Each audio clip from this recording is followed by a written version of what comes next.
Hey guys, welcome to the show, 888-659-3727. I'm Spencer Kobren, and you are listening to and watching The Bald Truth. Great to be here, live on another Tuesday night from TBT Studios here at the Bald Truth compound.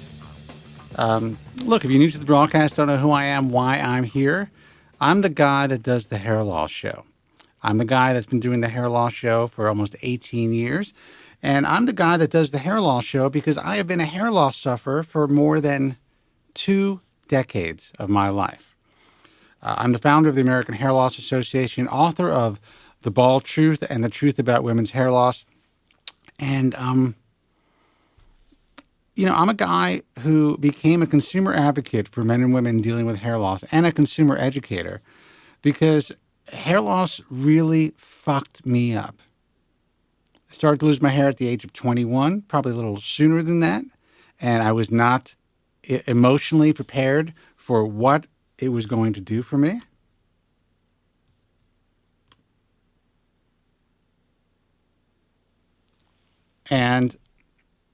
Or to me, I should say, not for me. Did I say for me? I'm sorry, I was getting Skyped as I'm doing my opening, and I understand that. Happens. And it affected me to the point where I thought initially I was losing my fucking mind.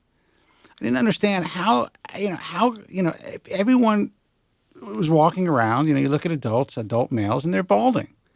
It seemed like a very common issue. But I had no idea how it affected someone emotionally until it started to happen to me. You have to understand, and all you guys out there, you young guys out there who are watching and listening, or who have just stumbled on the program, you're watching this show or you're listening to this show for a reason. It's because no matter what society says, just because hair loss is the last bastion of political incorrectness doesn't mean that hair loss doesn't hurt. Doesn't mean that hair loss doesn't affect our lives in ways that, unless you are a hair loss sufferer, it's almost impossible to articulate. Now, if you're tuning in for the first time, or if you're viewing me for the first time, and you see that I'm an older guy who seems to have a decent head of hair, well, in the effort to provide full disclosure, this is a quasi-sham. I'm a guy who has been lucky enough to save a great deal of his hair using FDA-approved medication. The drug that I use is finasteride. It's known as Propecia or Proscar. And I basically kind of like comb it over, grow it a little long in the back, wear a little makeup and a lot of hairspray, and I'm done. But I am almost 50 years old. In about a month, I'll be 50.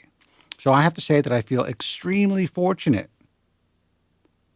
to be in the position that I'm in. And it's because I was proactive. It's because I was lucky enough to have the wherewithal to step back and realize that this $3.5 billion a year hair loss industry, for the most part, is a fucking sham. I was very, very, very lucky. There are many guys my age who still frequent the message forums who were not as lucky as me. Guys who believed what these salesmen in white coats were telling them. Guys who believed that they can be helped surgically back in like 1989, in the dark ages of surgical hair restoration.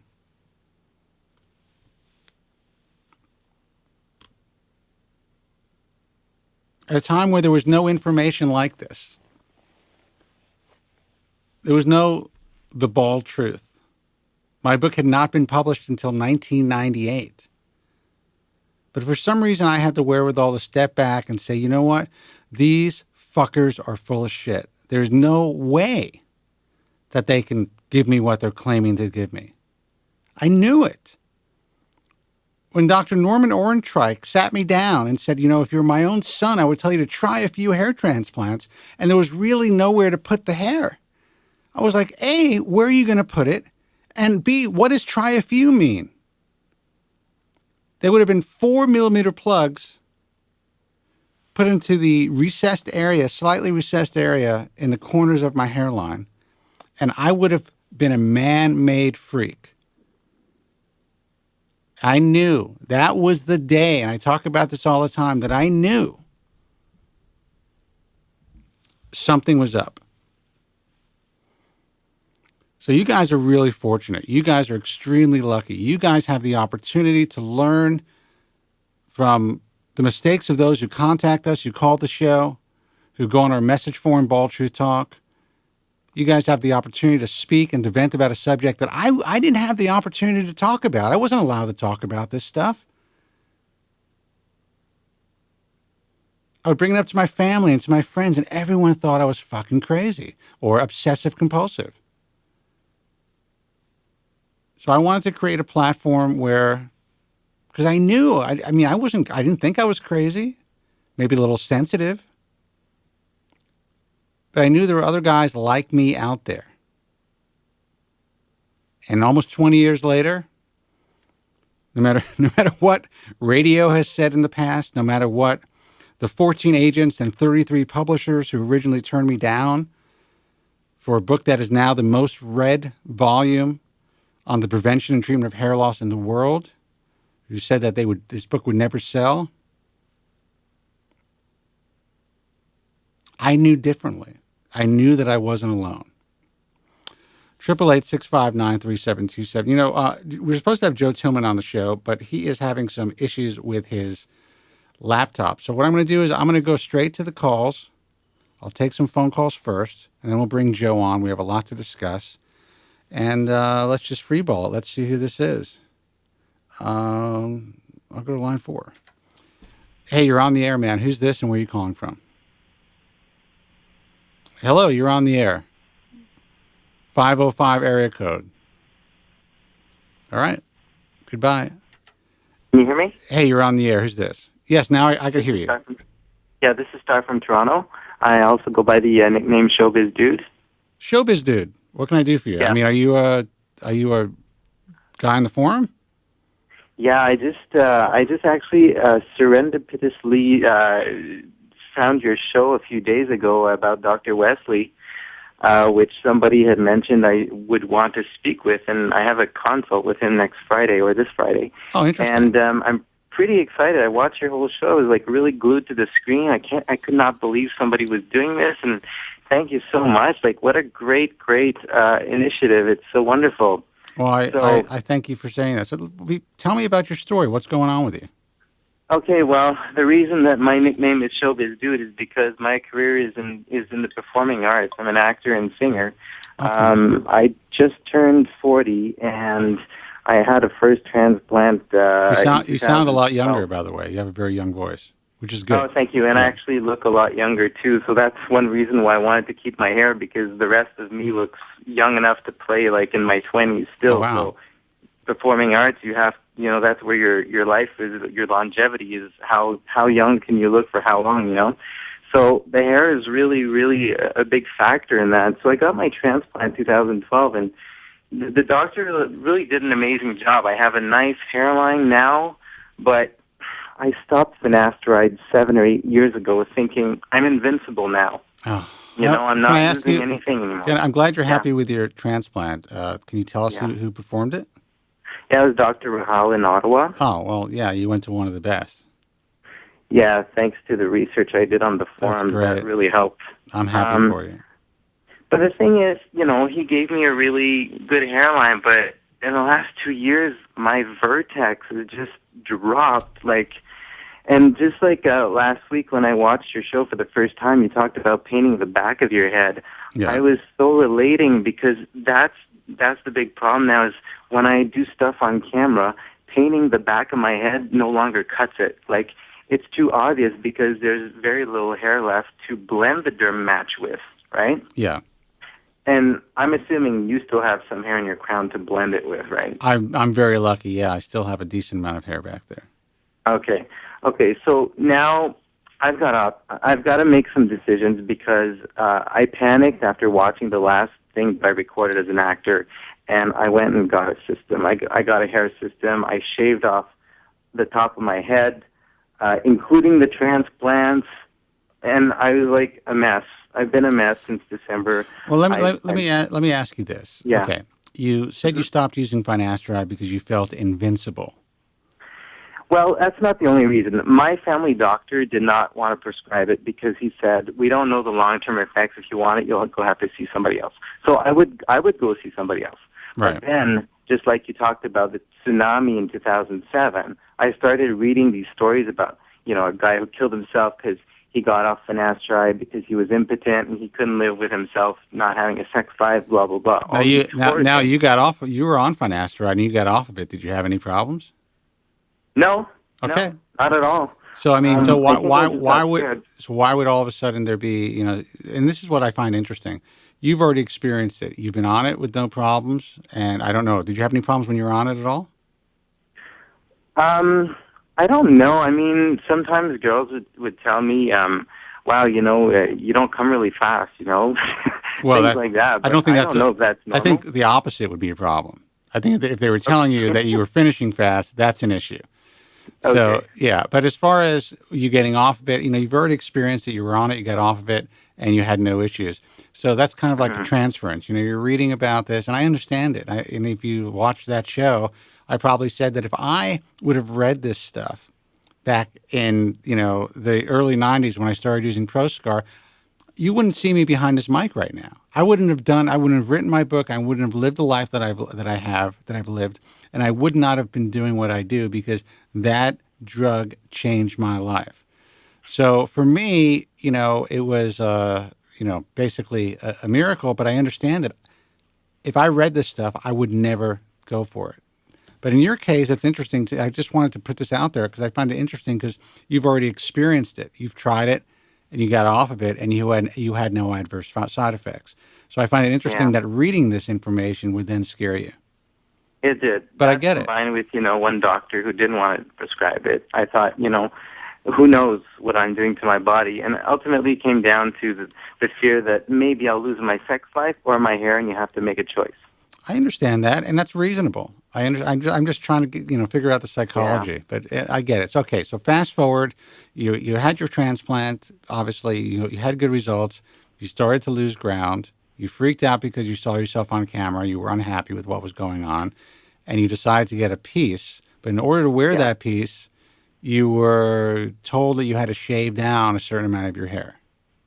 Well, the first place said you can keep your hairline like a half centimeter of your transplanted hair and just put it behind. I didn't like I didn't find that it matched very well. So I got impatient. I shaved the whole thing off like a baby's bum. And but let me ask you, how much hair did you have? I mean, you had a transplant. How many grafts?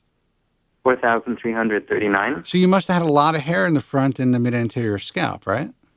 Yeah, actually, I posted pictures for you to look at on the thread. I don't know if you can do that, but where is it? Right above the one that announced the show on the Bald Truth Talk. It's called "Do You Quit After One Surgery?" And I put a picture of what my hair looks like. My hairline looks like when it's painted, when it's not painted, and the problem area that I have now in the vertex. Well, I'll tell you what. Joe Tillman just texted me. He's actually on the line. I'm going to pot him up. He said that he saw your images. So he can. I'll take a look while I'm on the air with you. But let me pot Joe up. Hey, Joe, you there?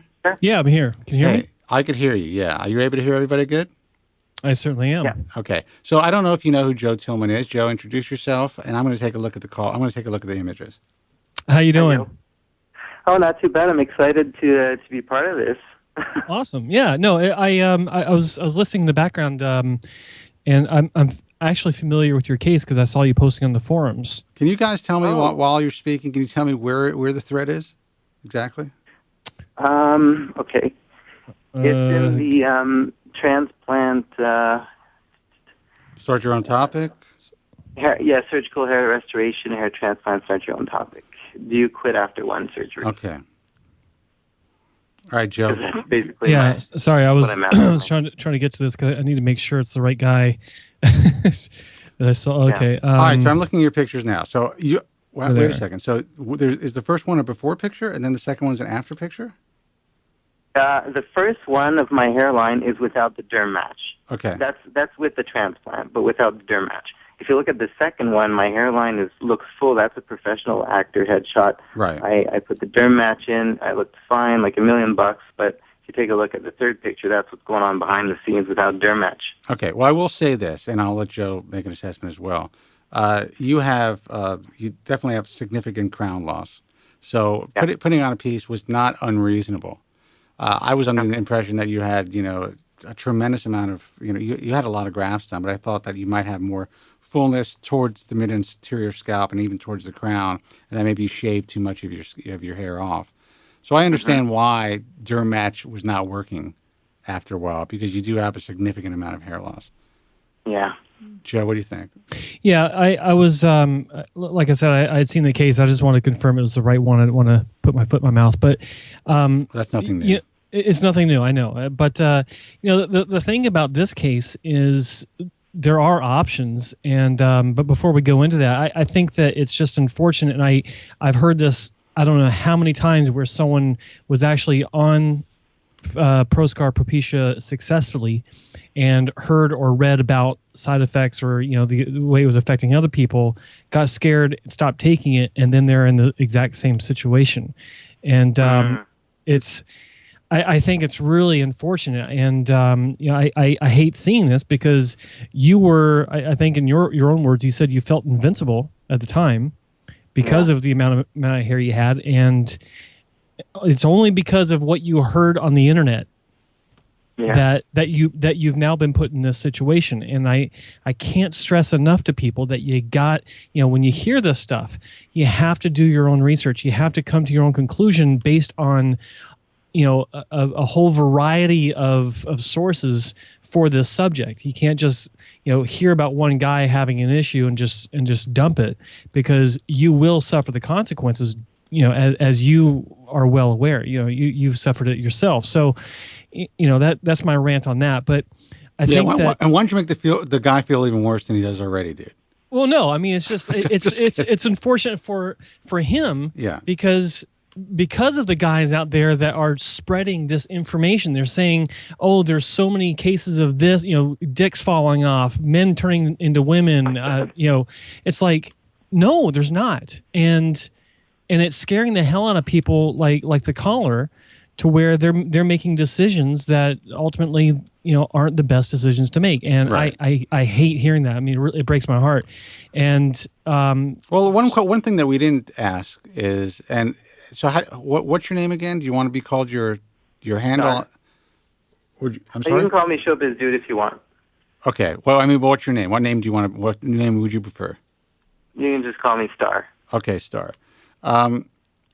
Let me ask you, before you stopped using finasteride, how much more hair did you have than you currently have now?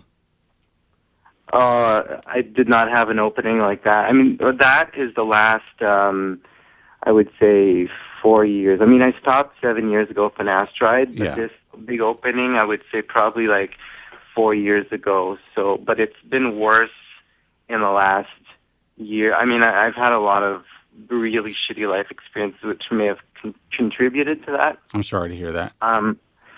But at the same time, Dr. Howe did a good job. I don't find that I'm not looking to blame, but I don't find that he really emphasized going on finasteride to save what was left, Yeah, I can understand that, and I think that, I think there's a lot of issues here, and one is, years ago, I'm kind of surprised because you had the transplant, 8 years ago?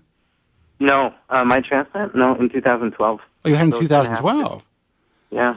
Yeah, well, you know what? I think a lot of doctors are a little gun shy as far as, if you're already on finasteride, if you ask for the prescription, then they're probably going to have no problem prescribing it.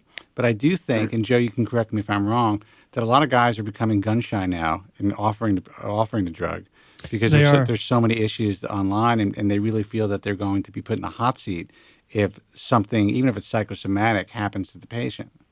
There is a growing concern in the medical community, in the hair restoration medical community, where doctors are reluctant to prescribe or much less recommend finasteride because of the what people are calling the post-traumatic propecia syndrome, post-finasteride syndrome. Post-finasteride syndrome, where they're basically afraid of prescribing it for fear of patients coming back and blaming them for the issues that that they may experience. But I do think that sucks because honestly, and listen, Dr. Hall is part of what we do, and I've been recommending for a very long time. And he's a great hair transplant surgeon. I do think that it's, in my view, I think the doctor has some responsibility to provide every possible scenario and make a suggestion based on what he thinks might be best for the patient.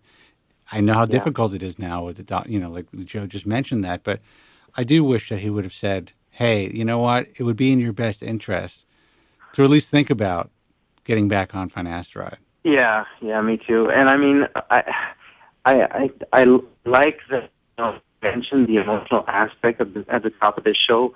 I have to say my thoughts recently have been just really, really, really dark because, I mean, it's related to my career, and it's already that I have to deal with self-image, dating, things like that, but this is my bread and butter. And I'm telling you, they don't cast in commercials guys that are thinning hair because it doesn't look healthy unless you're 60. So yeah, I get it. I get it. Or unless you're able to pull off a really ballsy shaved head look, which most guys can't. And then you're dealing with a certain type of typecasting. So I know how difficult that is. As far as if it's just your career, and I know it's not just your career, but since it is a big part of your life, obviously, I think that wearing the right hair system could really change your life and could really, get you to where you need to go career-wise. But there's a whole emotional roller coaster attached, no pun intended, to wearing a hair system, especially if you don't know where to get them, if you're going to one of these clubs. There's just so much involved. Joe, you did say something before I go on that you said that you thought there were some options for this guy. Yeah, and you're touching on one of them now, and I think that the best way to go as far as hair systems, I think, is to go with a partial for the back. Do the yarmulke piece, right? Because the front from your photos looks good. And you can still use your Dermatch for the front and just use a smaller piece for the back. And that way, you don't have nearly the issue of maybe drawing attention to the fact you're wearing a piece because it is in the back. Because I know we were having trouble connecting. He did say that he's been wearing a piece. He ended up having to shave the back of his head. He didn't like the way things matched, so he ended up just doing the full Monty and completely shaving the top of his head, and then wearing a full piece. And wearing a full piece now. Yeah. So, but I'm open to trying a partial in the sense that it's a good point. Like that 1/3 in the front, it will probably provide more substance than just half a centimeter or a centimeter in front, which is just very fine hair.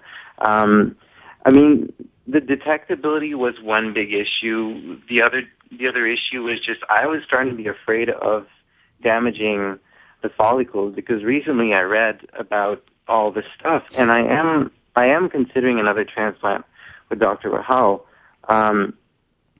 I've also gone and consulted for SMP because I thought maybe I can combine options, and Dr. Rahal did tell me, if you do another transplant, you're not going to get the density that you're after. You're going to have to combine that plus maybe an FUE, maybe beard hair, because I've got a lot of beard hair in my neck that really I don't care for. I almost got it lasered off a few years ago. Yeah. SMP. Would you be willing to wear your? How short would you be willing to wear your hair? Well, I would not do the shaved head look because I've got a smile in the back. Right. It's a very thin scar. It's a good scar. Like it's very thin compared to the stuff I see online. So that's good. But I wouldn't go shaved head. So I guess the longest I would wear is at the SMP clinic they said probably like an inch, and basically a buzz cut, I guess. Well, and that's great that you have that option because if the scar's that small, then obviously you're very, very lucky. I think Joe could really advise you about SMP. Joe's had it himself, and he's a believer, as I am, of the temporary SMP or trichopigmentation as opposed to going for the permanent ink. And Joe, maybe you can explain it to him. Absolutely. And I'm not sure if you've gone that far into your research, Star, but the differences trichopigmentation is a temporary version of scalp micropigmentation, where the advantage is you're not stuck with it. Number one, if a bad job was done, you don't have to worry about having laser removal, which can cause scarring. It can cause more permanent hair loss of the areas affected, and there's less likelihood of it turning color like a blue, an obvious blue or green hue, and I guess designed if specifically it does, for this procedure. I'm sorry. I guess if it does, for some reason, it would still be temporary. But I've never seen that. Exactly. I mean, that's the benefits are they far outweigh the issues that you'll see with permanent. But you have options of combining approaches. Like if you were to have another procedure, another surgery, combining FUE with I don't know if Dr. Rahal is the one that suggested the beard hair, but maybe that's something you could throw in there. But ultimately, to have somewhat of the way I refer to it as like an underbrush covering of your scalp, reducing the contrast between scalp color and hair color is the trichopigmentation. It works wonderfully for that. I had it done on my own crown. Yeah, kind of like a covering of the scalp, but how can I explain this? It's kind of like an undergrad. Basically, you are lessening the contrast between your scalp and your hair. And visually, it makes a big difference. There's a guy, he may even be trying to call in, I don't know. There's a guy, and I forget his name, Mike from L.A., whose life was changed because he had the temporary SMP. And I think he had it with Brian, and he had it with Hassan and Wong, right? Yeah, he did. And he was part of the initial pilot program where I had some patients come in to, for basically guinea pig sessions, and he loved it, came back and became a full-blown client, had a full 3 sessions done, and that was a year and some odd months ago, and he loves it. It's changed his life. Yeah, I've been told that it doesn't replace Derm Match because Derm Match also adds volume to the hair itself. It absolutely does not. It does not replace that, and I've always been stressing that, because the thing with Derm Match and Topic and all these other concealers is they literally make the scalp disappear. And here, look, if you guys want to look at my head, that's it. So I'll look at the video, but. But scalp micropigmentation, you still have the spaces in between. Like when you look at a scalp that is just natural, you'll see spaces in between the hairs, even on a full head of hair. And scalp micropigmentation replicates that. You still have the spaces of visible scalp. But because you have so many of these dots on the scalp, it greatly reduces the contrast. It doesn't eliminate the contrast. So it's not as effective as a concealer, but it does give you a lot more freedom, maybe using less concealer, and in some cases not needing concealer if you can live with the appearance of less density. And I think the bottom line, Star, is that you do have a lot of options, and I know you mentioned, and I'll let you finish your thought in a second, but you mentioned that you're having some dark thoughts and things have been a lot more difficult. Listen, anyone who is listening to this broadcast, both of us who are on this show, both Joe and I, and Joe's been through a lot more as far as he's had like 10 surgeries than I have. We understand what it is to suffer with hair loss. I've likened this when I first started in this industry, I coined the phrase a disease of the spirit and a cancer of the spirit. And initially, when I would use the word cancer and hair loss kind of like in the same thought, I would get a lot of shit. But that's exactly how we feel about it. It is like a cancer of the spirit. It eats away at us in ways that guys who aren't dealing with hair loss could never imagine. Totally. So, yeah, and so you're definitely not alone. And so go ahead. I mean, did you have any more questions? Well, okay, so, I mean, I have to make decisions for long term. I mean, at the SMP, they basically said, if you get this, you're going to have to keep your hair really, really short. As you can see on the picture, I like it a little longer, kind of like you, Spencer. So I don't know, like, if I get SMP, but I add Derm Match to that, can I still keep it long like you? Well, let me stop you right there real quick. I'm not sure who you spoke with, but when you're dealing with trichopigmentation, you can wear your hair as long as you want. The challenge actually becomes wearing it if you go too short, but not short enough. There's a sweet spot or an area that's not a sweet spot. It's if it's for the shave look, you need to do a zero guard, and if it starts to get a bit too long, then it can become kind of obvious. But when you have longer hair, it works really well. And the difference is probably because of the needle depth. When your hair is longer and you're using permanent SMP, the needle's going a bit deeper, and so they are trying to avoid damaging the hair. And if it's too long, then that makes it difficult. With trichopigmentation, it's not an issue because it's more of a shallow injection. It's a shallow injection with a needle. But my hair had plenty of length to it, and there's even a video on YouTube where I'm showing the difference. My hair is probably 3-4 inches long at the time. I would love to see that. Are you in the chat right now, Star? Yeah. You know what? Maybe you can drop the video into the chat, Joe. Let me see if I can find that. Yeah. And he can check it out. Are we allowed to drop clinic names as well? Because I can tell you where I went and what I've been told. Well, you can, but all I can tell you is this. Joe feels the same way. I am not a fan of any permanent SMP. Okay. So you go ahead. Tell me who it was. Well, I went to his hair clinic. Right. In Toronto. And they told me they just do permanent. And Ian, the guy who owns it, showed me his scalp, and he says, I've been wearing this for 13 years. You can see it's still fine and all that, right? But to me, it looked a little bluish, but I don't know. Yeah. So, well, all I can say is that, we, and this is not anything against his hair or Ian, and I've spoken to Ian, he seems like a very nice guy. I just can't reconcile recommending anything that's permanent. There was a time, and I put this out there, that him and I were speaking about business and him, potentially advertising on, what we do. And I said, look, man, the only way that we could even consider it is if you offer temporary SMP, and that's all that I would ever recommend. And I said, in the long run, that's really what's going to be the game changer in this field. So you really need to consider it. So I guess he didn't, but that's their choice. That's their business model. But to me, if you go in, like you said, you have to think of the long road. You have to think about what's going to happen in your future. Being able to kind of walk away from this if it doesn't work out is a great option. The permanent stuff is always going to be there. I don't think you should ever do it, in my opinion.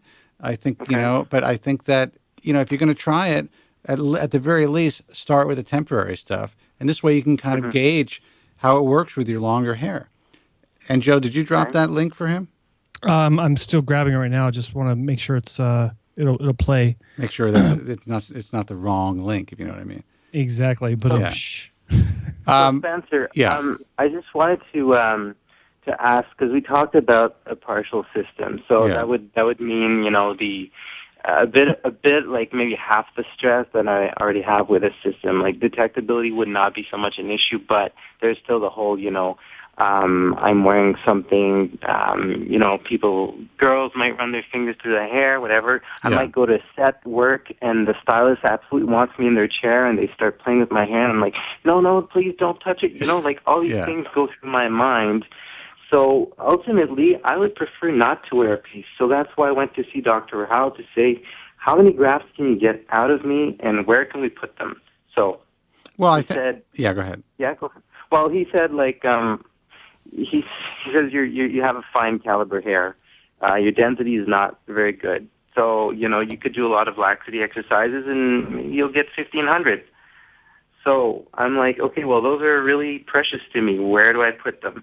Do I try to fill the vertex as best as I can, maybe leave a little, golf ball size, hole, which is better than a huge whatever. It's not going to happen. It's not going to, I'm sure he told you, that couldn't happen with 1,500 grafts. The vertex is it is the black hole when it comes to surgical hair restoration. Really? Yeah. So I don't know what he told you, but I would say that I would think that's a bad plan. Joe, what do you think?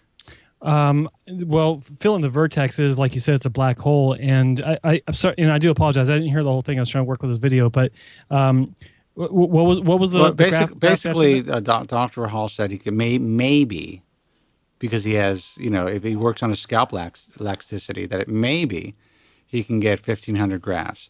And like he said, like Star said, those are very precious. That's a very precious commodity. Of course. And, if I'm looking at your images, you could still use a little bit more density in the front and the mid-interior scalp, which I think would make your life a lot easier, especially, if you wore a piece in the back, or even if you just wanted to paint in the back, at least the front and the mid-interior would have a lot more density, and you'd be able to have more styling options. But when you say paint in the back, though, I wouldn't have any more hair in the back, though. Well, yeah, but I mean, if you had to do something, if you were able to grow the hair a little longer and comb it back and kind of have a slight comb over with a little bit of paint, that could add some density.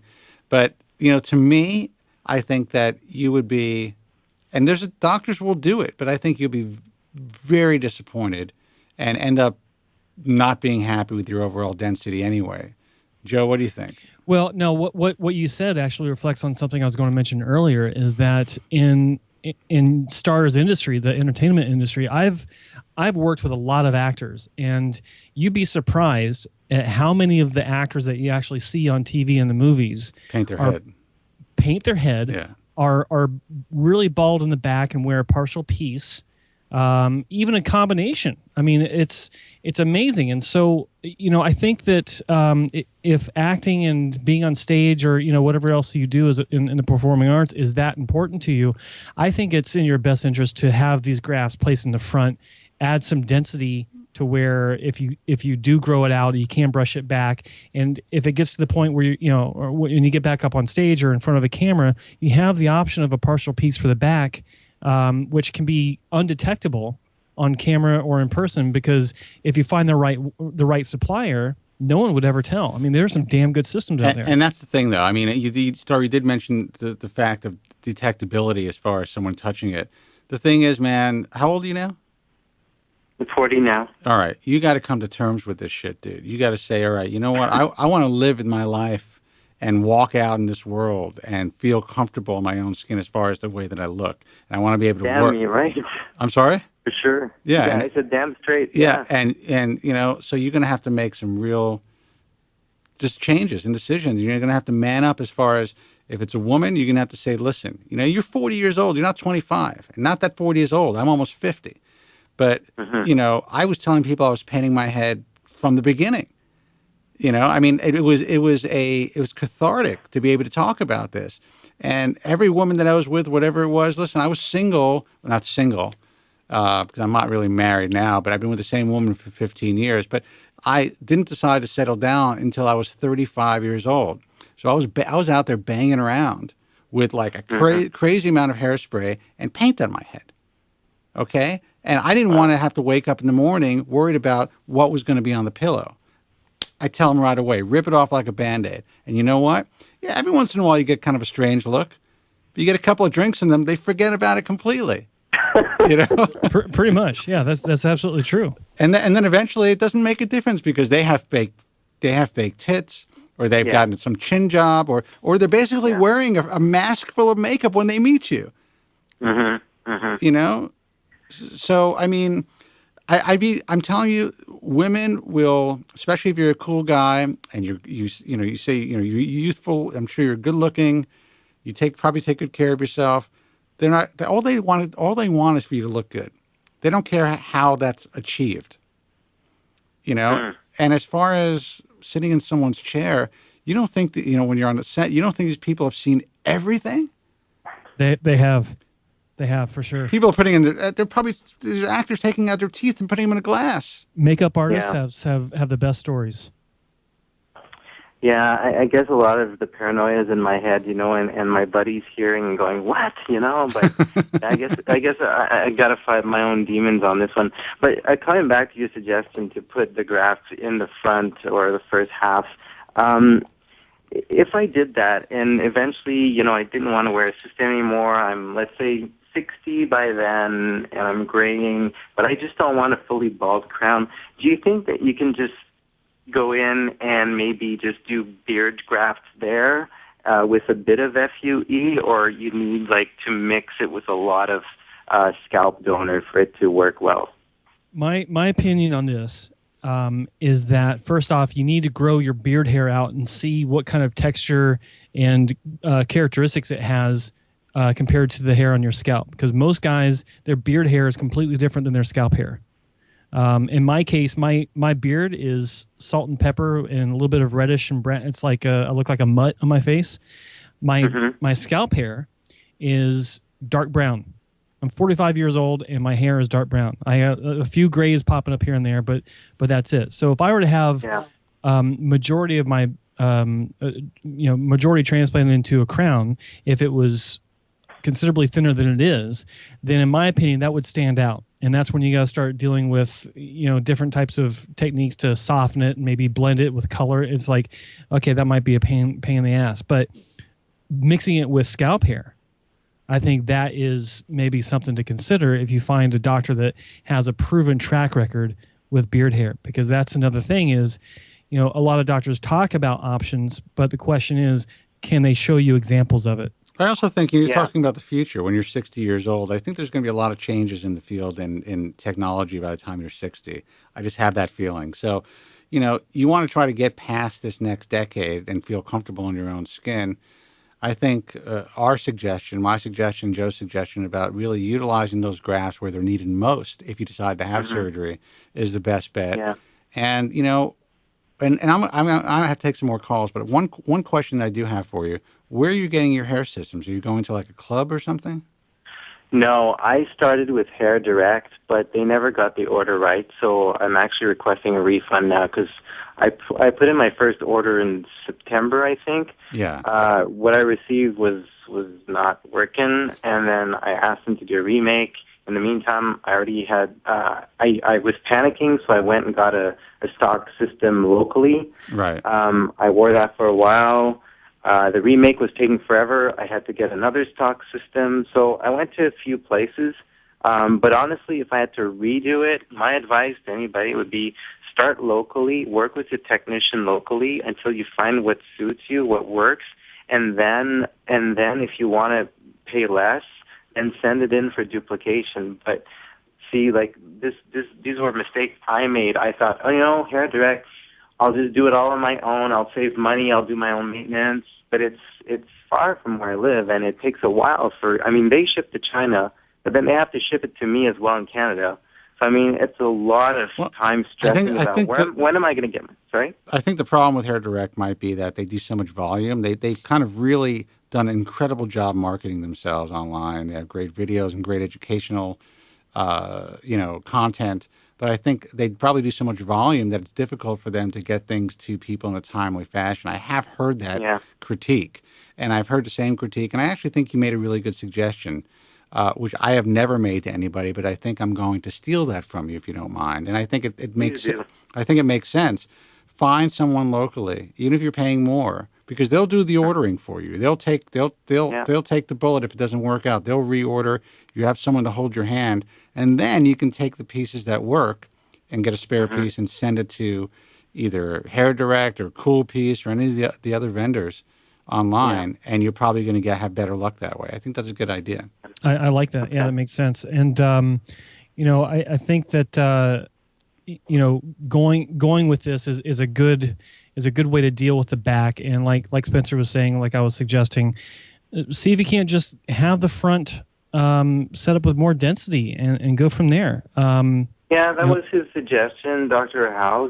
He said, well, what you want me to do is unconventional. I don't usually do it that way, which was like to do it from the back going to the front.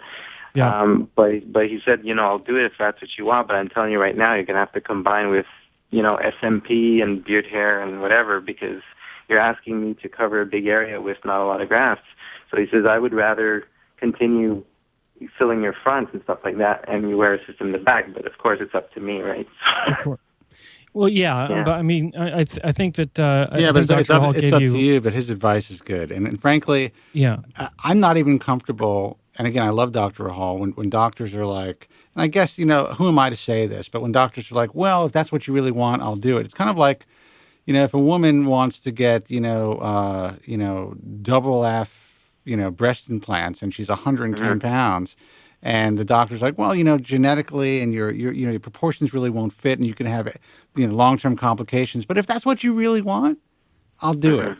I mean, I think Yeah. the doctor should take some responsibility as far as guiding the patient in the right direction. And I know that he made the suggestion that he wouldn't do that, but just take that suggestion. Don't do what you want. Do what really is the most seems like the most sound advice. And since Dr. Yeah. Rahal suggested that, and we suggested that, and again, we're not doctors. I am not a physician, so I try to preface everything I say by letting you guys know that. But we have a lot of experience, and I think you'd be miserable if you had your crown done. Okay, one last question. In terms of finasteride, looking at what's left on my head, is there any reason why I should is there a benefit to taking it at this If point? you lose what you have now, it'll be a night and day difference. Really? Yes. And it's also possible to, frankly, you know, even though the claim is that the hair that's been moved is completely DHT resistant, there's no guarantee that it is. And there are guys who, as they get older, their grafts even start to miniaturize. The sides of their scalp, you know, really useful areas of the scalp that you don't really understand until that, you know, how much of a difference they play in your appearance until you start to lose that. So I always try to let people know that, you know, if you could just save an extra 20% or 30% that you have to work with, that's huge. Whether it's the temple region, whether it's just, you know, going from a Norwood 5 to a Norwood 6. I mean, it makes a difference. And I think Joe is a prime example of that, because you would look at Joe before he had his transplants and think, now, have you ever seen Joe Tillman's pictures? No. Okay. And I didn't see the link. Did you put the link to the video as well? I did, and I'm going to drop it in again. There it is. We're usually not going to do this, but I'm going to pimp Joe's website for you. It's hairtransplantmentor.com. Okay. And you can check out his entire journey. 40 pages of photos. And he was really fucked up. I mean, this guy had bad, crazy plugs at a young age. And his life has been changed. And I think that's just an example of like utilizing your precious donor area correctly. Because if you were to look closely at the back of his scalp, he's got some thinning back there still, but he was really bald. So he takes Propecia because, are you still on Propecia or Avodart? No, I've not taken Avodart for years. I take Proscar, half a tablet, and I mean, I'm a full-blown 6 repair patient, and I don't want to become a Norwood 7. So that's why I've been on the medication for the past 13 years. Okay. So I'm going to watch your video and your website. Thanks for sharing that with me. If I do go and follow the advice given by Dr. Rahal, which is, to focus on the front, I mean, there's not going to be much I can do if ever I don't want to wear a partial in the back in terms of SMP. Like, they're not going to be able to do SMP on a bare spot. Like, it's going to look stupid, right? So a bare spot? Yeah, that looks silly. Yeah, so, I mean, that's the only thing that's kind of stopping me, because I'm thinking low density all over with SMP might be better than, getting the transplant in the front of the head and then having nothing in the back. No, you still don't think so? Joe? I know what you're talking about, and it does make sense when you first look at it, but I think that in your case, you have specific requirements. We're talking about your career. You've obviously been doing this for a while. And you also have a lot of hair in the front that was transplanted. That looks good. Yeah. I think that your best move, in my opinion, non-doctor opinion, is to continue adding density to the front and consider getting back on the medication, allowing it to hold on to what you have, and then adding temporary SMP trichopigmentation and seeing how that works, and then adding your concealer on top of it. You should be good. If not that you would add the SMP to the front where I get the transplant?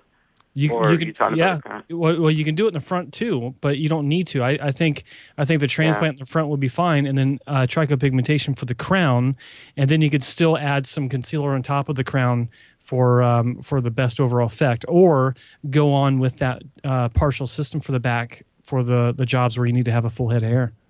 Yeah, here's where I get confused. I thought we had just agreed that putting SMP where on the crown where there's not much hair is not a good idea. No. You said if it was slick, if it was clean, bald, and it's not. Right now, it should work. Right now, it should work fine. Okay, well, the guy at the clinic, he seemed to say there's not enough hair. Actually, I got two opinions. I even got an opinion on that same picture from Scalp Aesthetics. Mm-hmm. Another permanent company. I think it was. Oh, really? Maybe. Yeah, they are. They are. Oh, listen. Geez, those are the only two that Dr. Howe's office here's the key, and recommended. we got to take some more calls. But here's the key. Yeah. You want to be as conservative as you possibly can. You have a finite amount of hair that can be moved. You don't want to fuck with that and waste it.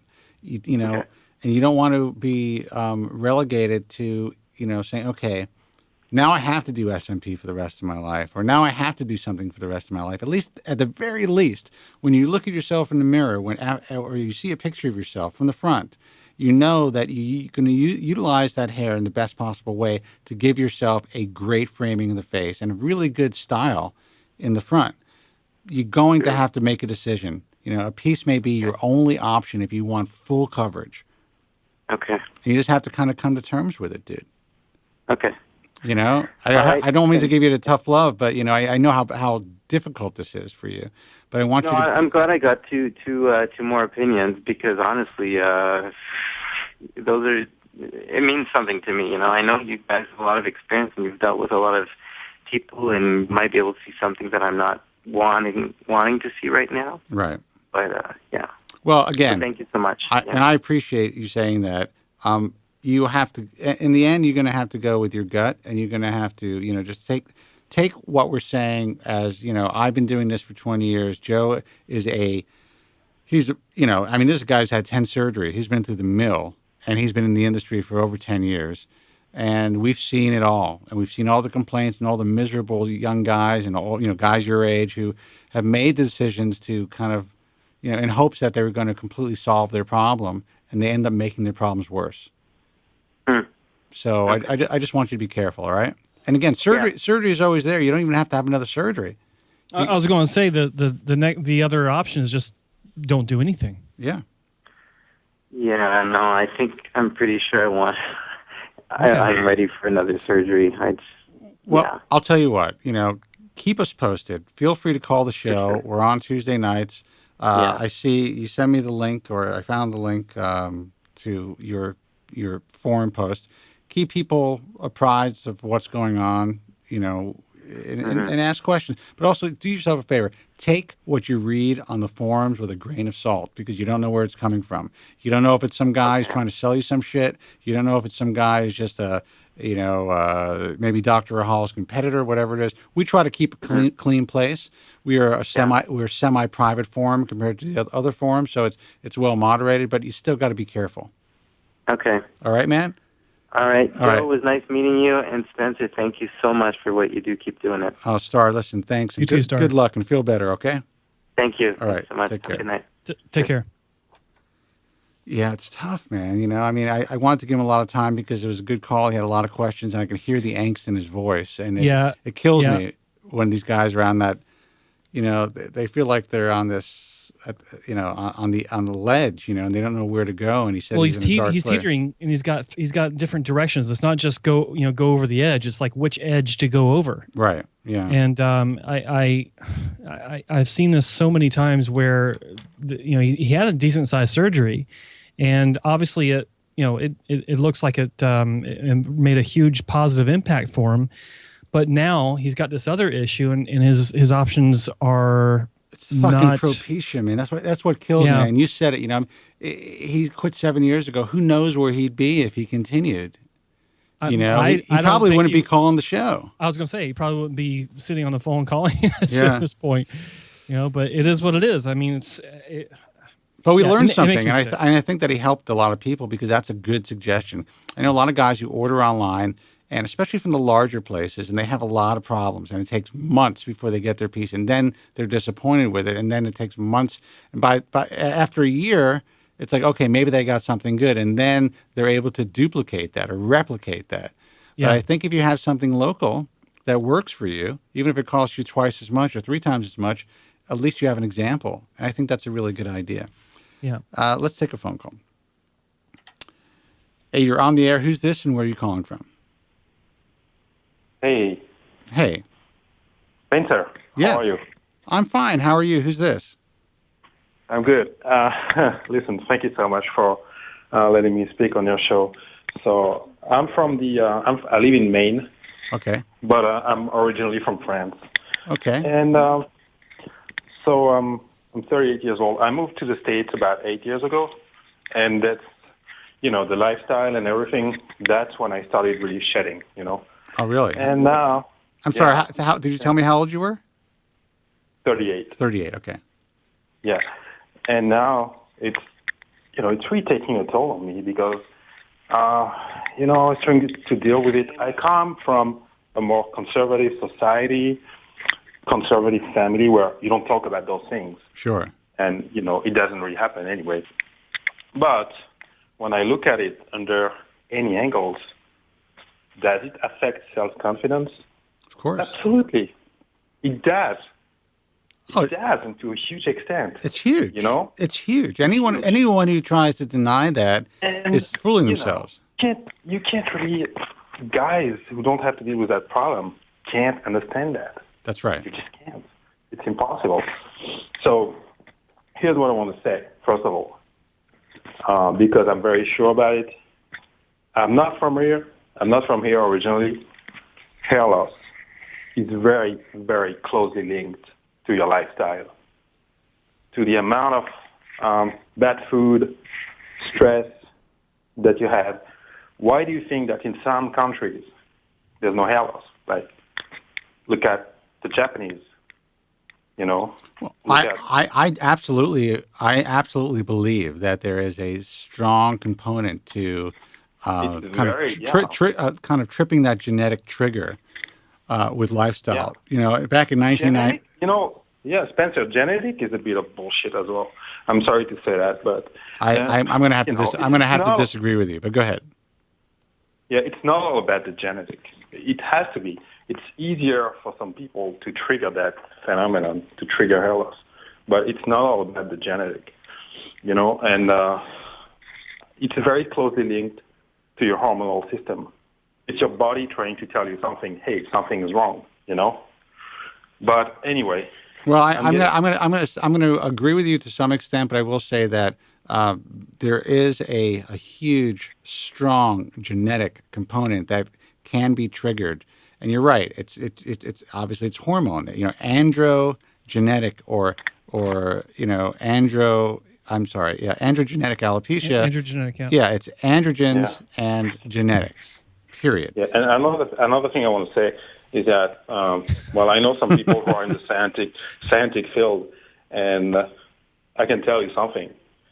If tomorrow they wanted to come up with a cure, they would. They totally would, for any reason, and I'm very sure about it. Why are you so sure about it? What do you do for a living? Oh, no. I'm not related at all in the scientific field, Right. but I know some people in Boston who are, in biopharmaceutical companies and all that. And there's so much money, involved. So why don't you think they want? Why don't you think they want to come up with a cure? Because that's what I just told you, Spencer. There's too much money. They make too much money of all their medications. So your friends are making a lot of money? Your friends that are I know some people who are making tons of money, yes, doing that, regulating. I can tell you this, that if, first of all, it's going to be very difficult to come up with an actual cure that's not a treatment. Excuse me. So if they come up with something that really works, it's going to be a treatment. It's probably going to be an ongoing treatment. And I will tell you this, that whatever company comes up with an ongoing treatment to effectively treat hair loss won't make a lot of money.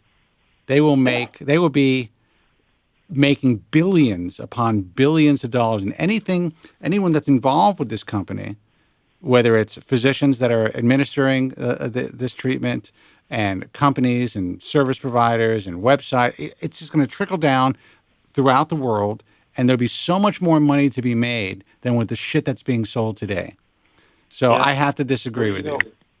Okay, but Spencer, something I want to say is hair loss, and I'm very sure about it. Once again, it's very closely linked to your lifestyle.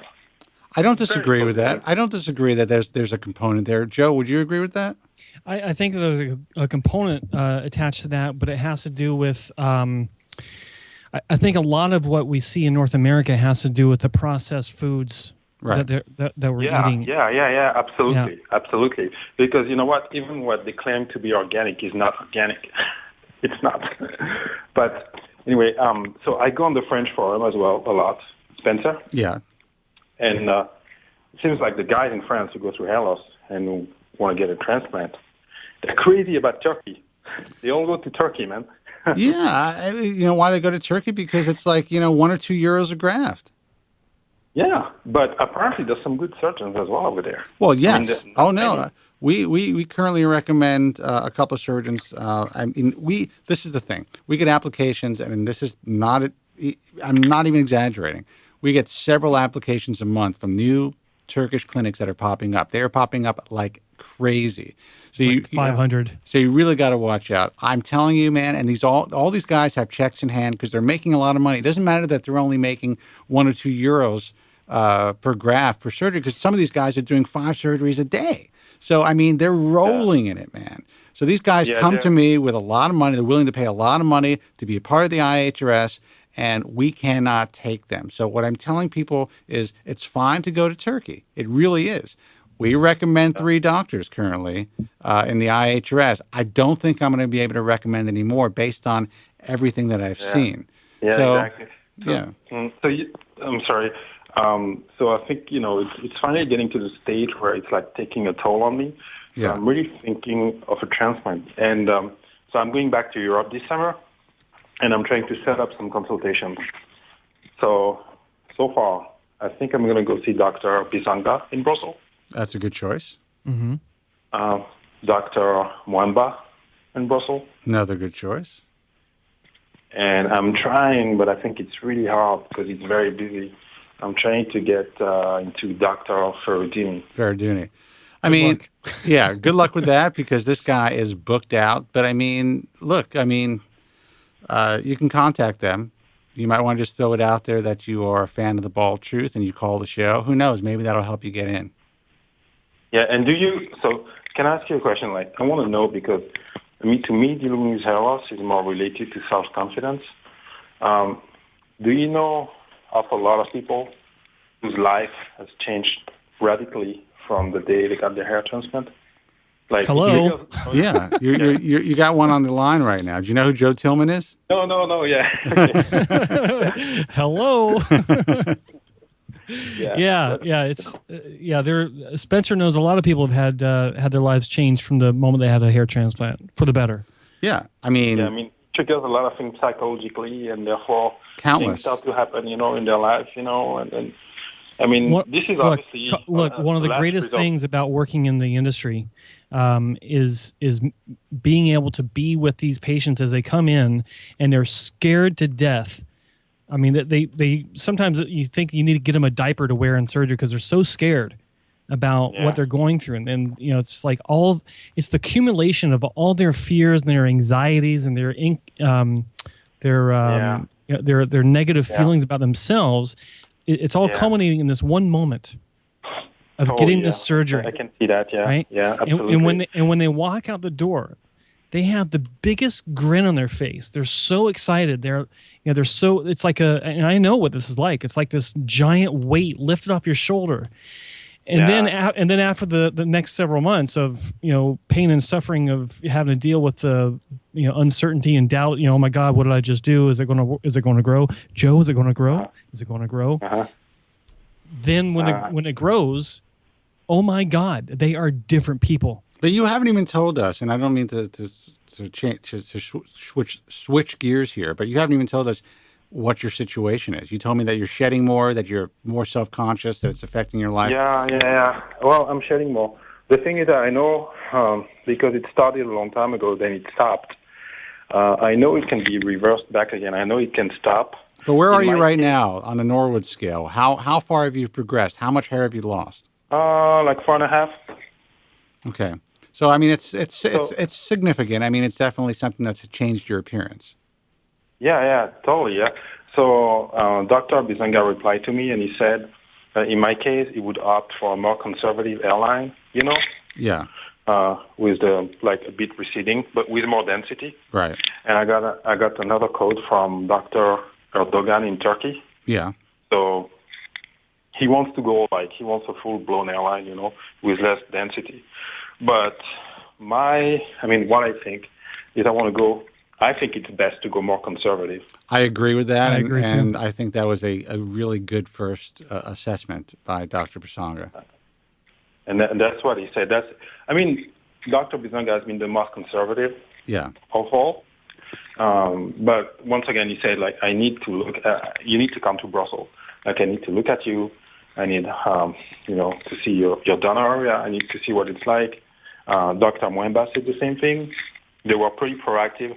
I also contacted a clinic in Romania because they were very cheap. I was very intrigued, but their answer didn't satisfy me. They were not very professional, Yeah. And Good call. also, Now you also, say you're on the forums. You're on the French forums. Yeah. Are you on Ball True Talk as well? Yeah, I go there sometimes. Yeah, Okay. I go there, and I also got another quote from another Turkish guy. What's his name? There's Corey Erdogan. The other one is Dogane. Yeah. Yeah. So, I don't know if most of his clientele is French, but I don't know if you speak French, but if you go on the French forum, I don't. all the French people go to Dr. Dogane, That's interesting. So on the French forum, how is Dr. Dogane doing? Are a lot of people happy with his work? First of all, he looks like a very, very honest person. Yes. Like the way they talk about him, and very nice person too. Like he had a bad result, and he refunded the guy fully, apparently. Yeah. Like he completely refunded him. He has pretty good results. He does also the body to hair transplant, which not that many people do. But it's the same thing on the French forum. A lot of them are very anxious of the result because they're still waiting. So some people have better results than others, But I'm curious. I'm curious about the French forums. I'm curious, because obviously I'm not on there. I don't know what goes on there. Are they similar to what happens on Ball Truth Talk, or are they more like some of the wilder forums out there? It's a little more emotional, and they're very open about what they go through. They post a lot of pictures. Yeah. They do selfies in the operation room. Wow. And but I know that even those guys, those doctors in Turkey, they have some French consultants that work for them, and whose part of the job is to accompany the patient from Paris to Turkey. They actually go with the patient. Sometimes they do. Interesting. Sometimes, yeah. Wow. Yeah, and they tell them how to go to the clinic once they're in Turkey. There's going to be a shuttle, from the clinic back and to and from the airport and all that. They can contact them anytime. They have their phone number. So it's really well rounded up, I would say, Mm-hmm. That's very cool. And, I would, I was thinking, maybe we should do some sort of we could have French captioning on the bottom of the show. I can help you with that. If you want. That's very interesting. Yeah. But do you think? Because I didn't hear the last. I was not listening to you last week. Yeah. At this point in time, do you think that someone who's considering a hair transplant should wait for pilot focus or not? You know what? I do not. I think that when Carlos Wesley, Dr. Wesley is ready, it's going to come out, but it's going to come out in very small stages. And it could be 5 years or longer before it kind of reaches to the point where he's going to be offering full transplants with coloscopy. So I would say that, if you Well, I think it also depends. I mean, if you want to live your life now and you find the right physician, it's not as though you're not going to be able to get it down the line if you need more hair. With Dr. Wesley. So I'm not a big believer in kind of putting your life on hold for what may come out, because you never know. It may never be able to reach critical mass, or it may not get to the point where he's able to do large sessions. Right now, things look good, but he's working in a very compartmentalized fashion under the scalp. He's only been able to kind of fan across the interior of a cadaver scalp at this point. Not, Can I ask you also something, Spencer, about I was doing some research about a surgeon who had a huge ego at the time.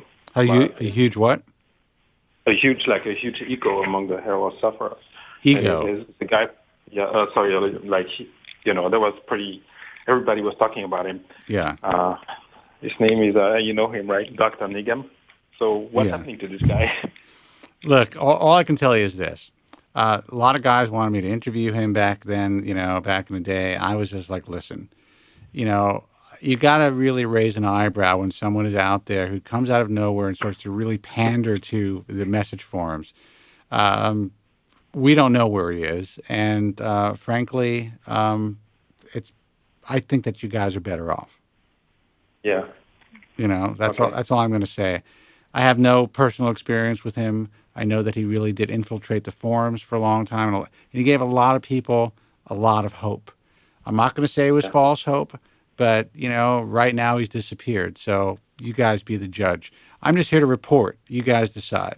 I think that's my next video series. I'm going to India to go to find him. That would be awesome. Finding Dr. Nigam. In search of Nigam. Yeah, absolutely. But, Spencer, it's getting to the stage where I'm like, I really want to, it's really taking a toll on me. I'm sorry to hear and that. And the thing is that I'm far away from my family, so I see them once a year.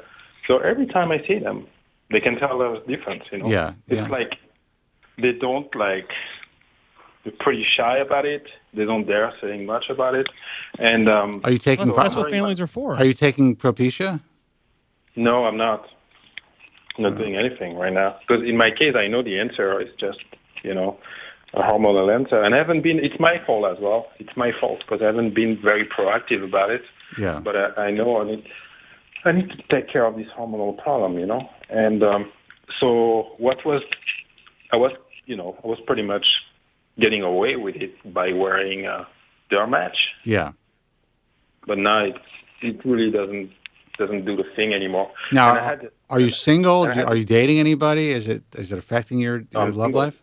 You're single. I'm single. Yeah. And I think that most guys that go get hair transplant are single too. Well, I think a lot of guys are. I mean, I think there's plenty of married guys that do it, but I think that, and again, I'm not here to push any type of medication on anybody, but when I hear people like yourself who are struggling with this, and their first thought is to have a transplant, as opposed to trying to figure out a way to stop the progression. If you truly believe that it's diet and lifestyle, then it's your responsibility to make those changes to see if in fact it was your diet and your lifestyle that got you in this situation. If that doesn't help, then I would consider talking to a doctor about getting on medication. The problem with that is, that can be years in the works trying to figure out what's going on if you truly believe it's your diet and your lifestyle. I don't know, Joe. What do you think, man? Well, I think that what you said is absolutely correct. I mean, I tell patients, or I used to tell patients when I worked in the office, was, not doing something to stop your hair loss. And I'm talking about more specifically taking finasteride. If someone's talking about not being interested in doing anything to stop their hair loss, I kind of compare it to brushing your teeth. It's like, you know that you got a problem of tooth decay, but you can't fix it by stop eating sweets. Right. You have to be proactive, like you said, and actually do something to address the issue. Right. So there's something. Let me interrupt you. Sure, in your case, if it's a lifestyle issue, then change your lifestyle yesterday. Don't sit there and talk about it. Don't sit there and contemplate it. Just do it. I understand. Yeah, it's impossible in the States. I'm honest with you. I've tried. I'll argue that it's not. It's not impossible in the States. I'm from the States, and the way that you can do it is, first off, research the effects of sugar and what that has on your body. Dude, all you have to do is go back a couple of years when I was at my heaviest, say 215 pounds. Look at the size of my face back then. It's unbelievable. Okay? If I could change, I'd lost like 30 pounds. Yeah, I lost 25. Yeah. Yeah. So I'm taking this opportunity also to talk about something that you're not really exposed to in America, but the part of France where I come from. So I'm from the country. Yeah. And we have a lot of healers. And those are like people, like back in the days in France, we had no doctors. People had like to find a way to heal witch doctors. Yeah, no, they don't work with like spirits and stuff. No, like I that. know. They just know how to use the right herbs, how to use the energies of the earth, and sometimes they will come up with the most basic and the most simple explanations and the most simple remedies, but that actually works, And there's guys like that, and they can be of a great help, I'm sure. So why don't you go? Why don't you go back to? Why don't you just take a trip? Go see one of these healers and see what happens. That's what I'm going to do. You know what you should do? I want you to videotape it and put it on Bald Truth Talk. I will definitely do something for you, Spencer. That would be. That would be great. You know what? I spoke to you briefly, I think 2 weeks ago before the show started, and you were very nice to me. We were not on the air, but you were kind enough to answer my questions, even though you had shitloads of things to do before the show, and you were very nice. So I'll definitely do something for you. Well, thank you for saying that, man. I appreciate that. No, it's true. And if it can help people, then that's fine. And I can ask you what, if I go to Belgium, what's the main difference between those three doctors, Dr. Mwamba, Dr. Pisanga, and Dr. Ferrodini? Well, I will tell you that Dr. Pisanga is very conservative, and he has an incredible reputation. He does really good work, both FUE and FUT. Dr. Mwamba, in my view, is very similar in the same way. Dr. Ferrodini is a little less conservative, but his work is, it's outstanding. And he's also really like super hyper vigilant as far as documenting the cases. And he is, one of these guys that, and I think the other guys are the same, but, at least from what I understand, if there is an issue, this guy is on top of it. And, there's a lot of great follow-up and, when I see those French guys flying to Turkey, it's pretty scary at the same time because you don't want to cheap out on something like that, It's really important. I have to tell you, I recommend 3 Turkish doctors, and I feel the same way. And the only reason I only and I say recommend, they've been accepted into the organization. And the only reason there's only 3 and all these guys have applied is because these guys are doing really consistently great work and taking care of their patients. But I understand how you feel.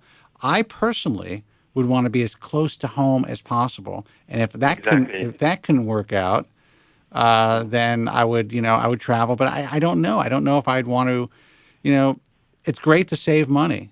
It really is. Yeah. But if you have the money to make to make choices that make you more comfortable, then make the choices that make you more comfortable. Yeah, I got also another quote from an Indian surgeon, Dr. Arvind. Yeah, he's a good guy. Yeah, he is. I know him personally. He quoted me an insane amount of crap, though. I was like, are you serious? So I don't think the thing about India, the thing that I'm scared the most, is their competence in terms of staff training, Yeah, surprisingly, they have, and a couple of guys in India that are part of what we do. I mean, they actually have a very well-trained staff and have extremely clean facilities, and they're doing really top-notch work. But I get that. I mean, listen, you got to go with what makes you comfortable. It's stressful enough to have a fucking hair transplant. You don't want to worry about getting, going to a fucked up hotel, or if the tech in India is someone that you may be uncomfortable with. If that's even in your mind, cross it out. Not to mention issues of getting through customs, having to remove your hat, the pat downs you got to go through, bumping your head on the overhead storage compartment of the airplane. I've heard it all, man. I know all the issues, 'Cause I've dealt with Really? dealt with patients for years traveling. Yeah. So Yeah. if as long as you understand this aspect of that kind of decision, as long as you know what is involved, that it's not just like driving down the street to get the surgery, then Exactly. Yeah. then you should be fine, right? Yeah. But you got to know Is these there things up anything- front. Is there anything in Eastern Europe, for example, that's worth it? Or? Eastern Europe, Yeah. I'm not aware of any off the top of my head. Yeah, I mean, there's a couple of guys that have applied to the group. There's this one guy, what is his name? I forget his name. He's okay. We didn't bring him on, but I would probably just, stick to the guys that have the best track records, the guys that you see. Obviously, the French Forum is very active.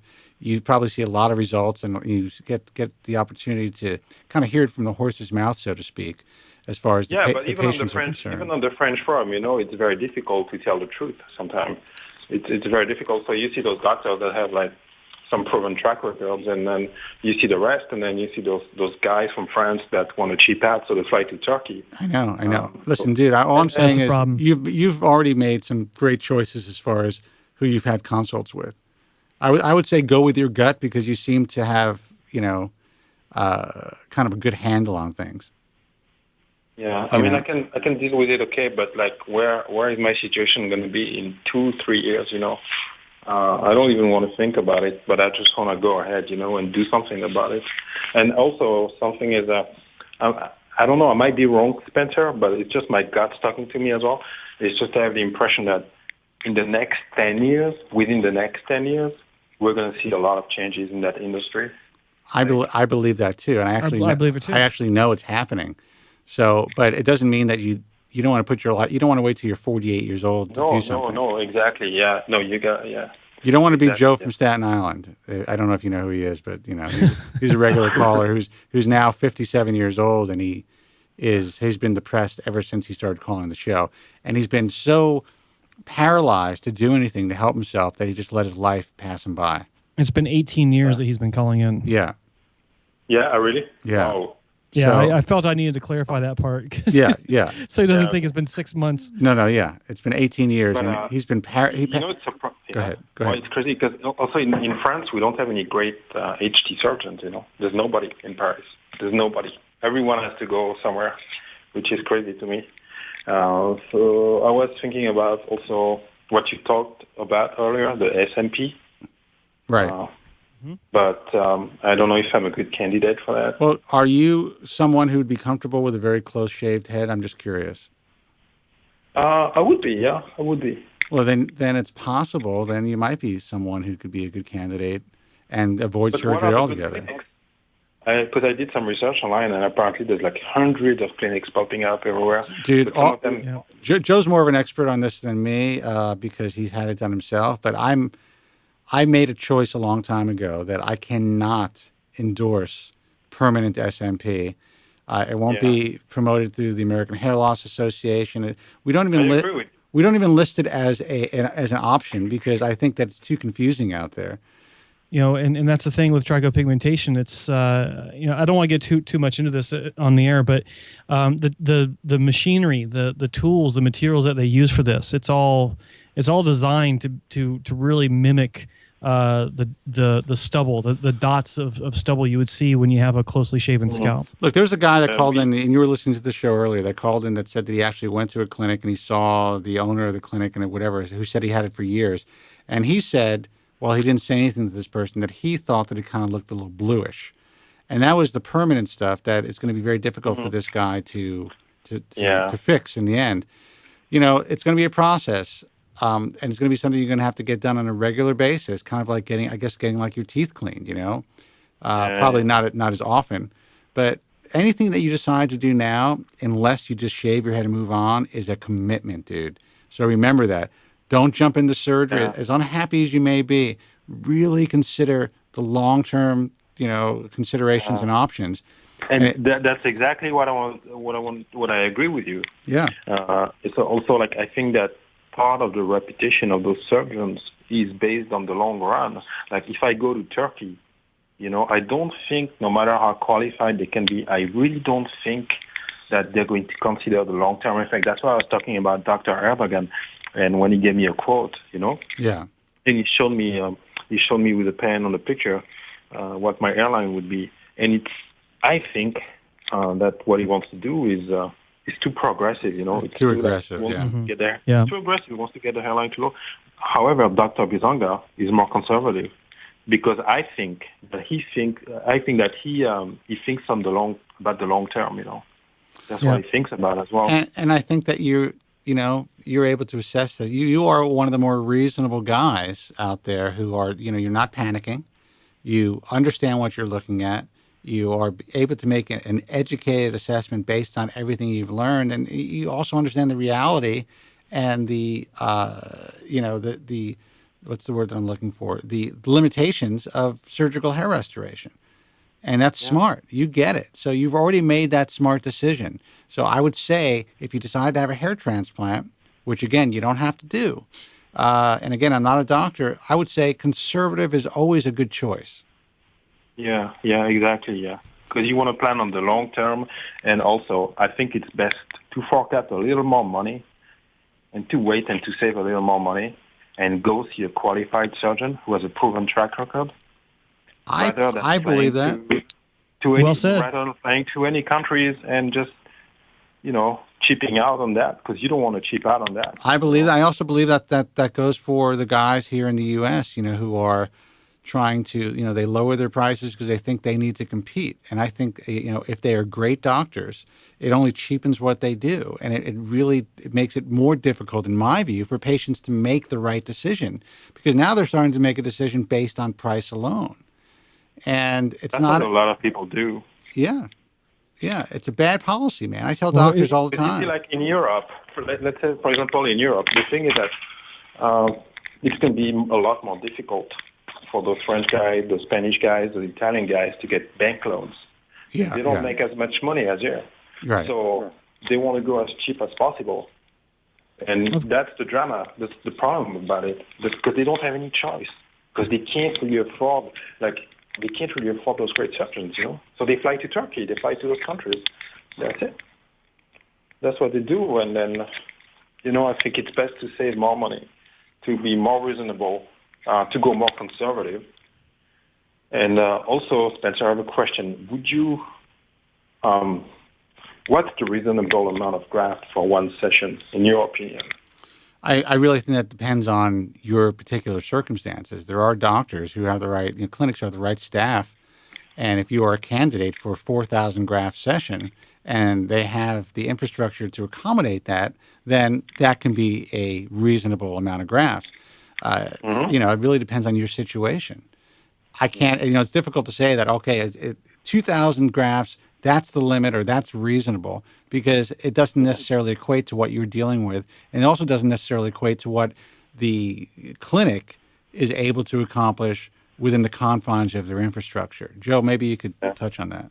Well, I think that when you're talking about what's a reasonable number of grafts for a patient, like you said, it depends on the circumstances. But yeah, I mean, you got different clinics that are comfortable with different thresholds of numbers. I mean, conservative can be like for Dr. Bazanga. I don't know how many grafts he recommended for you, but did you 3,500? 3,500. And what are you classified as on the Norwood chart? 4.5. You're a 4.5. Yeah. Okay, so yeah, that's definitely a conservative number because most doctors would probably try to push 4,500 grafts on you in that scenario. So I think that's a conservative number, and I think it's a solid number in general. I think it'll be. I mean, if you are almost approaching a 5, I think that it would make a considerable difference in your appearance. As long as they're not spread out too much. Right. Exactly. As long as they're dealing with the hairline and mid-anterior scalp and it's not spread out, then yes, for sure. Yeah, the thing is that I would like to be able to comb my hair backwards, like on the side and backwards. You know what I mean? Yeah, straight back. Yeah.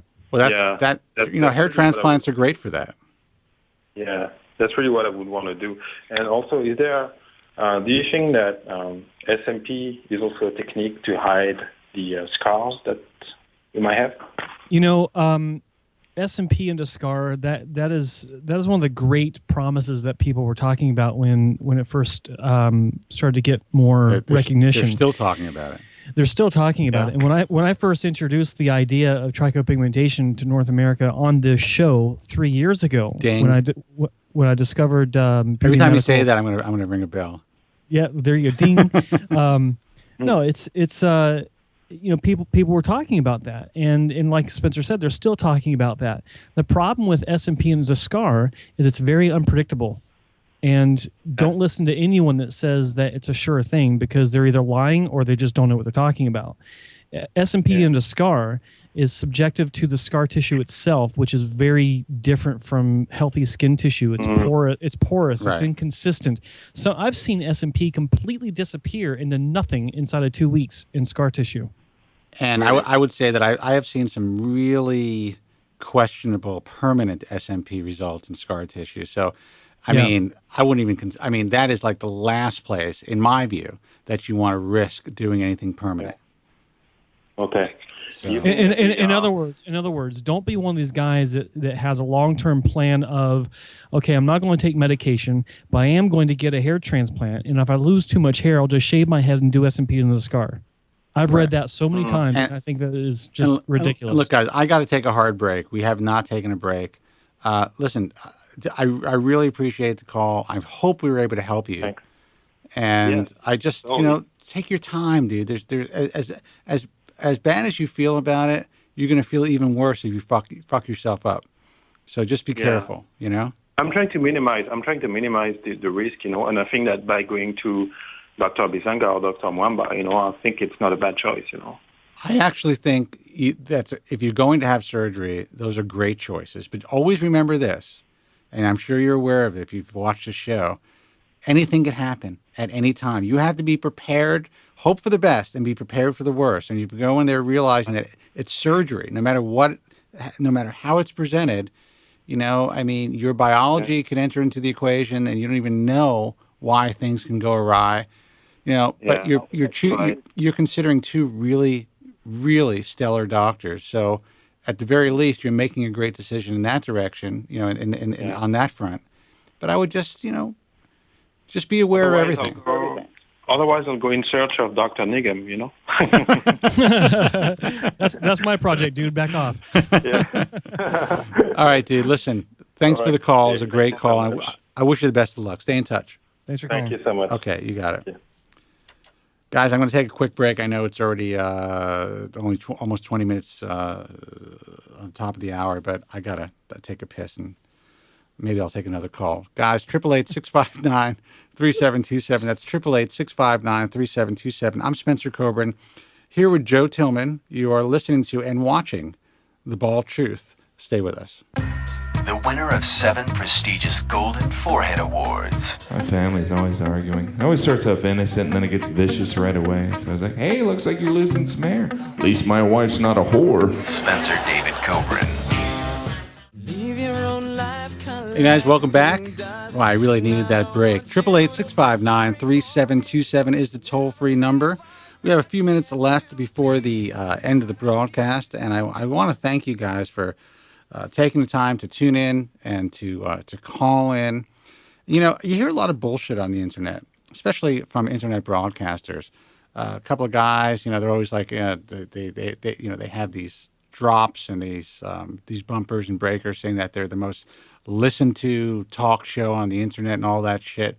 I got to tell you, I got to thank you guys for making this little hair loss show, The Bald Truth, truly the most listened to and watched call-in show. I mean, at least that can show some numbers on the internet. And I want to thank you for that. I guess the bottom line is, we have a community here of guys and women. We don't get a lot of female callers, but we do once in a while, who, come together once a week to talk about an issue that society does not allow us to talk about. And, for the last 18 years, I've always thanked my listeners, because without you, I couldn't be here to provide this information to all of those who are really in need. Your stories are so important. Your contributions to the show are so important. As you know, some guys, you know, they call in, they're concerned or they're nervous and they don't want to tell their stories, or they just think they have a question. But everyone has a story. When you guys call in and you share your experiences and your angst and whatever else you decide to talk about on the show, you're helping other people. And I want to thank you for that. And Joe, I think you are potted up. Are you there? I am here. Yeah. You know, I think about that a lot. I really do. And again, it's not to toot our horn saying that we have such a large audience, but we do. And it's not just because of me. I don't think, I mean, it has something to do with me. I started this whole thing, but it really has to do with us being able to come together the way that we come together. Other guys have tried it in this business. When I first started years ago, there were some guys who got backed by large chain clinics who were going to take Spencer off the air and they were going to fucking do their own show. But the reason it didn't work is because ultimately they were selling shit. Ultimately, they were out there just, you know, they weren't super interested in people's lives and their stories. We are. I've always been, because this is my story. I put myself on the line every time I go on the air to talk about my story. I got to tell you, it's not easy being the bald guy.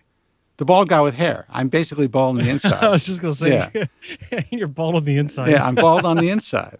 But it's not easy talking about that. It's not a sexy topic. You know, people don't normally get it.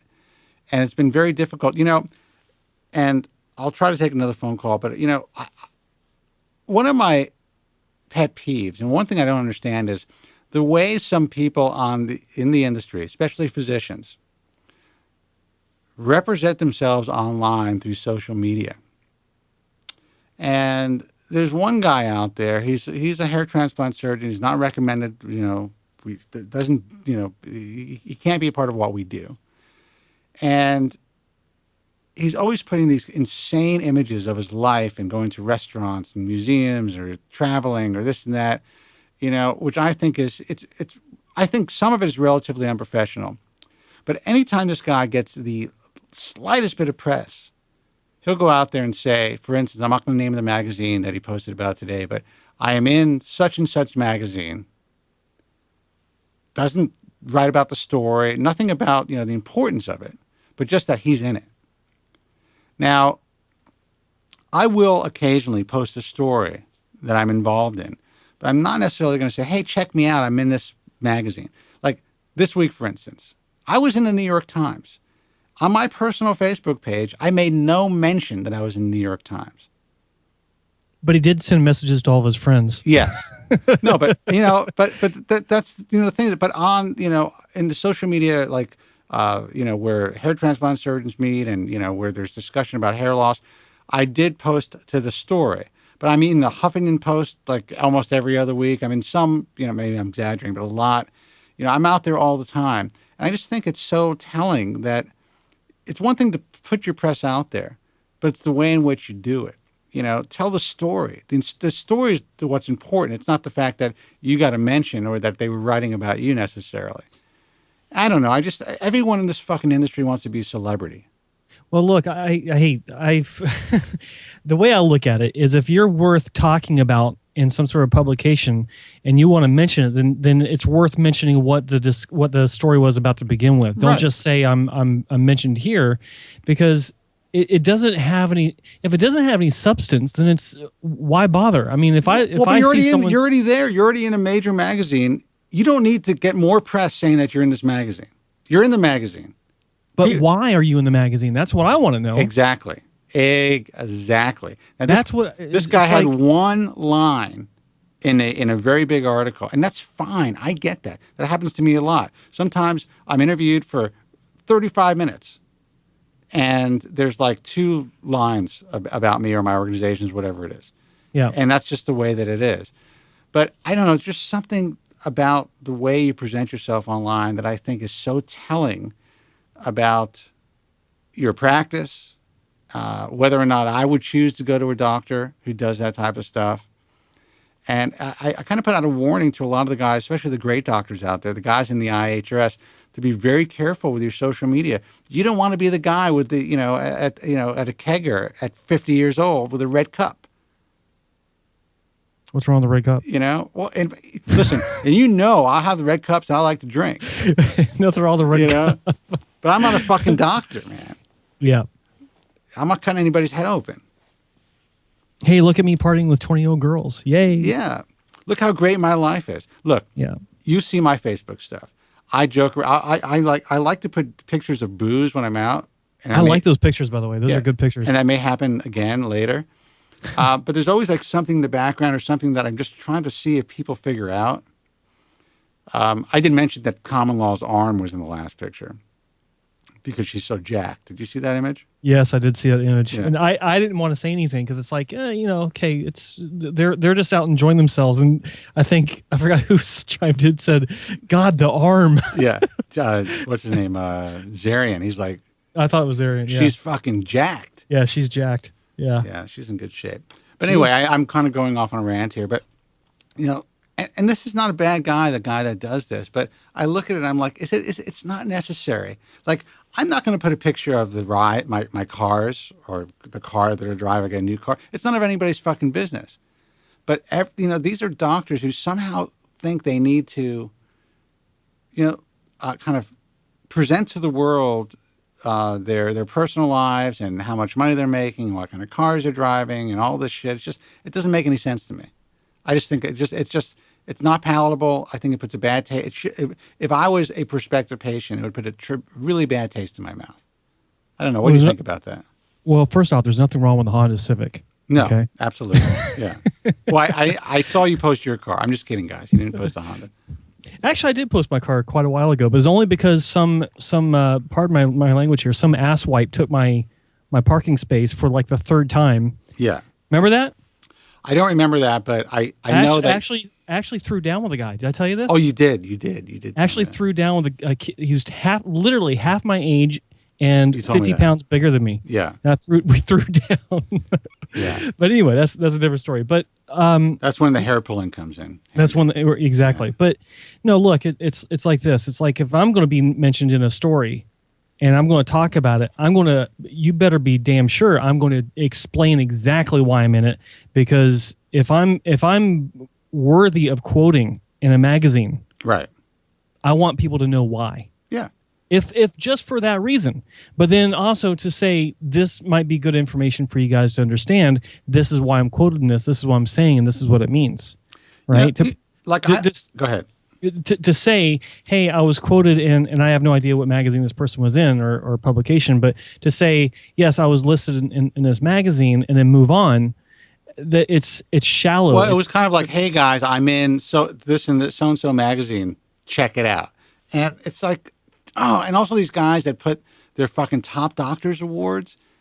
You're not a top doctor. You may be a top doctor, but the award doesn't mean anything. Because, that's like being board certified in hair transplant surgery.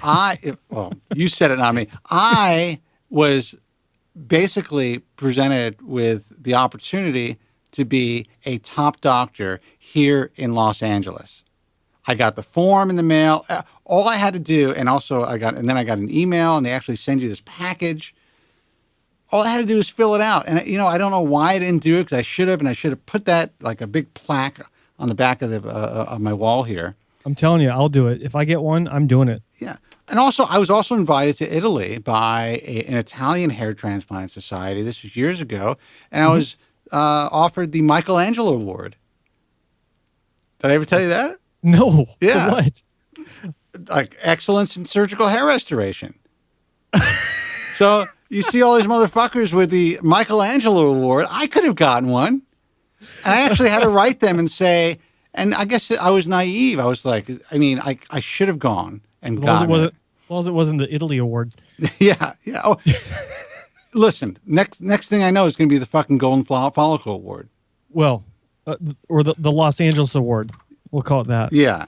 Yeah, but there's a lot of jokes out there. I actually know it's the Italian Society of Hair Restoration Surgeons. I still have that email, so they cannot deny it, because I keep impeccable records. Yes, you do. In a very sick way, by the way, very obsessive way. But they congratulated me and that they wanted to present me with the Michelangelo Award.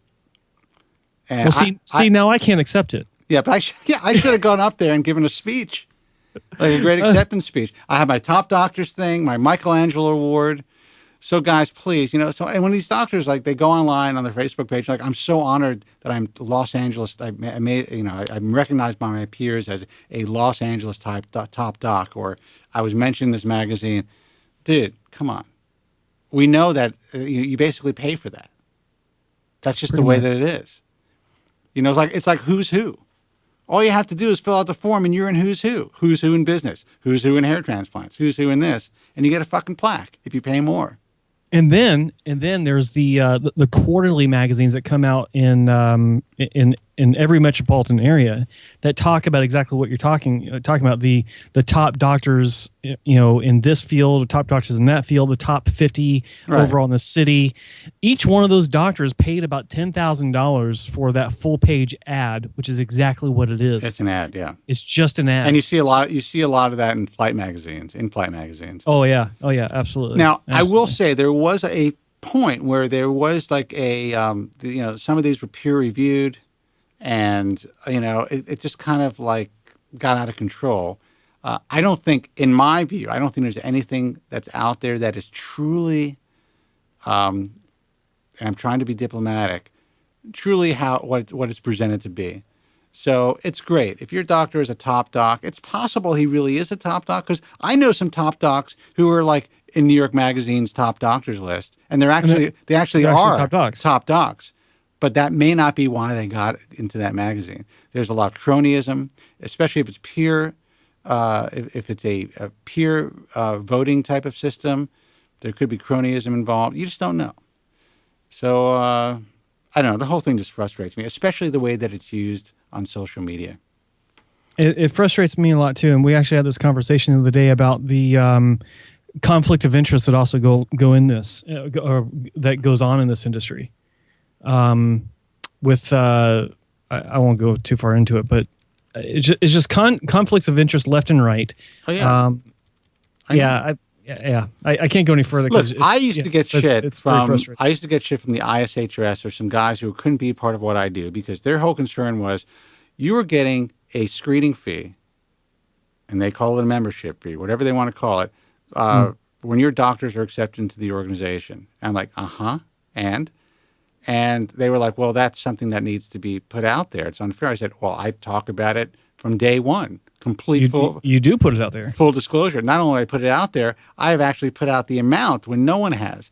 And this organization, in order to be part of this organization, doctors have to pay a fee. This other organization. Mm-hmm. Every medically oriented organization in the world has a membership fee. The only reason we charge more is because we are selective. We don't allow everybody in, so there's no there's no volume. So I cannot bring in 2,500 people into an organization because I have to be able to sleep at night.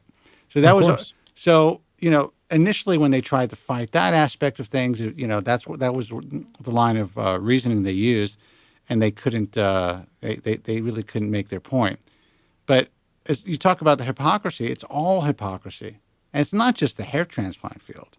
No, it's all of the cosmetics and medicine in general, to be honest. But that's another story. It's fucking frightening. But listen, I can go on for days. But I saw this thing come into my Facebook feed. I was like, Jesus Christ, it never fucking ends. So guys, if you're considering a doctor, you're considering surgical hair restoration, you got to do your due diligence. I mean, a lot of the awards these guys get, a lot of the top doc plaques, it's all fucking bullshit. Some of it's real, but it's hard to decipher what is and what isn't. So really you have to work on their track record. You have to speak to their patients, meet their patients, really kind of get a good sense of who these people are before you sign on that dotted line, because this is your life you're talking about. Absolutely. And I think, Joe, on that note, I think we had a good show. I think we did too. I agree with you. And good calls. Very good calls. Great calls. And I thank you for hanging out. I'm going to close up shop, so I'm going to pot you down. Joe, you can see Joe Tillman on the forums on baldtruthtalk.com. Sure. And, of course, on archive broadcasts of this show. Joe and I, every once in a while, will do some recorded video segments. So you'll be seeing him a lot here on The Bald Truth. So, Joe, thanks a lot. My pleasure. Let me Have a say good night. Good night, guys. Let me give out the website. You can check out The Bald Truth archives, this program on thebaldtruth.com. Also, you can go to gfqnetwork.com. GFQ, guys from Queens, actually syndicate this broadcast across the internet, so you can check them out. And I know that GFQ puts this up on YouTube, so you can check it out there wherever you want. iTunes, we're available, audio and video, so you can check it out there.